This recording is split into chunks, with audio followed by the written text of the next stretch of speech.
All right, let's talk top five losers of the Vikings dub against the Raiders.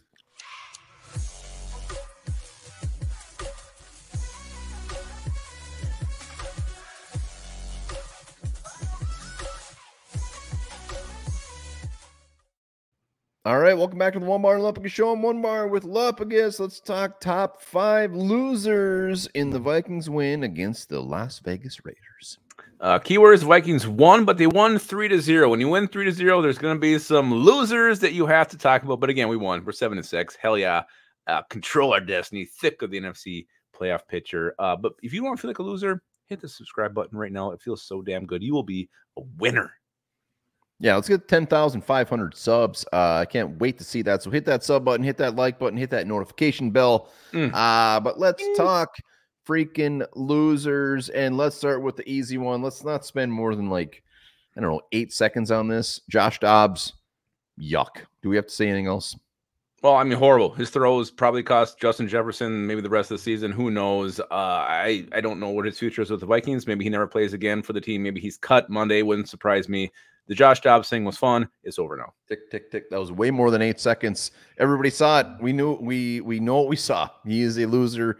He is not going to play anymore. What else we got? Who's next? Well, let's go to KJ Osborne because Josh Dobbs was horrible, and I think KJ Osborne was right up there with him. He had 7 targets, caught 4 of those, but the 3 he didn't catch were because he just dropped them. They were horrible. Like they went through his hands.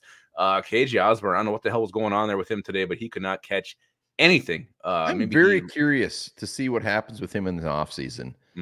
Like receivers get a lot more money than they deserve usually in free agency. You see some of these guys just paid, and KJ Osborne was going to be in that mix if he had a decent season this year, and he's not.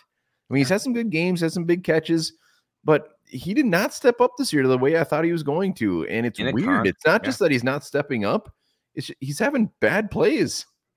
Yeah, and he's in a contract year, like you said. Like usually in a contract year, even players who suck just all of a sudden just emerge, look like Pro Bowlers. And KJ Osborne is doing the opposite. And today was probably his worst game. That's what I'm saying. I'm very curious, free agency wise, whoever signs him, are they signing him to be like a number 2, maybe a 3? It's going to be very curious. But games like this are not going to help him at all. Let's say on the offense side of the ball, let's go to Brian O'Neill. Unfortunately, Brian O'Neill does get hurt, which is going to suck ass. I hope he's on the field very, very soon. But he was having a tough go. And Max Crosby, he's not an easy task, but he was getting smoked. He was getting smoked. He was getting absolutely dominated. Max Crosby so damn quick off the ball. Maybe one of the quickest get-offs I've ever seen in my life. Max Crosby. But yeah, and this is 2 bad games in a row for Brian O'Neill. Montez Sweat got the best of him last week against the Bears, struggling with Max Crosby. And yes, those are 2 very good pass rushers, but Brian O'Neill is really one of the best right tackles in the NFL. He should be able to hold his own, and I think he lost more than he won today. Yes, the injury really sours his game, but he wasn't good before that. Yeah, I mean, with Brian O'Neill, I know it's Max Crosby, but like you said, O'Neill is one of the best right tackles in the league. We expect more. We don't expect you to shut him down, but we expect him to keep him in check at least a little bit. So O'Neill, get healthy. Get out there soon. Who's the last one? Is it Joseph? Are we down in the last one? We got 2 left. We got Jalen Naylor, another receiver who was given some opportunities today, and the guy who's buried in the depth chart, when you get your opportunities, you got to make them, and he didn't do it today. Yeah, and this, if you're on the live show, it's the same thing. I mean, this was a guy that had a moment to step up, a moment to just be like, I finally get my chance. I'm going to make the most of it, and he didn't.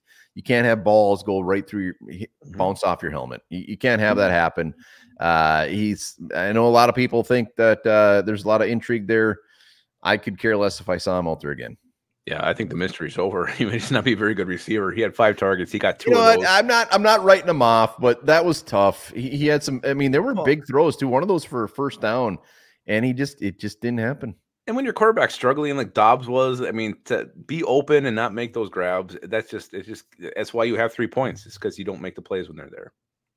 Jalen Naylor ended up with 2 receptions for 13 yards on 5 targets. Who's the last one?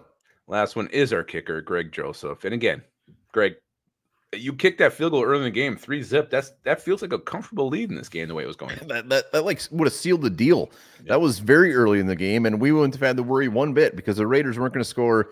Shanked it, did get the game-winning field goal. The other part of it is that quick little punch at the end. It was, I mean, punted out of bounds. It was horrible. He put it right down the middle. I was worried he was going to return it at that point. It was the worst. I know he's not a punter. I know. But clearly they practice that. I mean, he's a kicker. I mean, it went right down the gut. At least angle it a little bit so it goes out of bounds. Yeah, but maybe in hindsight, the fact they returned it took some more takes off the clock. I don't know. But Greg Joseph, to me, make your damn kicks. Just do your job. We're just asking you to do your job. Was it a 49-yarder he missed? I think it was 49. Do your job. Do your damn job. Do your job, Greg Joseph, whatever. Those are our 5 losers. Just remember, though, Vikings are the winners today. We won. Rams lost. Seattle lost. Win, win, win, win, win, win. Let us know in the comments who your loser was. And remember this, venereal disease was a rampant problem for the Lewis and Clark expedition.